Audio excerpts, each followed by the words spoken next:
পতন দিয়ে শেষ হয়েছে ঢাকা স্টক এক্সচেঞ্জের লেনদেন। সার্বিক সূচক ডিএসসি এক্স 11 পয়েন্ট কমে দাঁড়িয়েছে 5,589-তে। বেচা কেনা হয়েছে 1,257 কোটি টাকার।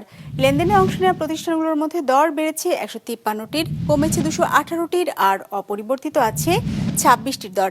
এবার বাজার নিয়ে বিশ্লেষণ শুনবো ইনভেস্ট ইট অ্যাসেট ম্যানেজমেন্ট লিমিটেডের। সপ্তাহের দ্বিতীয় কার্যদিবসে বাজার আজ নেতিবাচক ধারায় শেষ হয়েছে।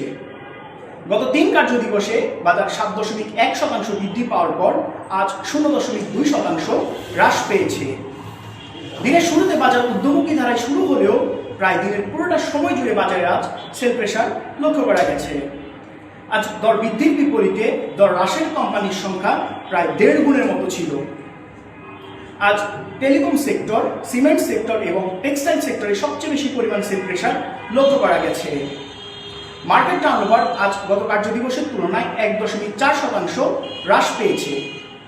টার্নওভারের দিক থেকে ব্যাংকিং সেক্টর আজ শীর্ষস্থানে ছিল। এর পরে ছিল ফার্মা সেক্টর এবং ইন্স্যুরেন্স সেক্টর। স্কয়ার ফার্মা আজ টার্নওভারের দিক থেকে শীর্ষ শেয়ার ছিল।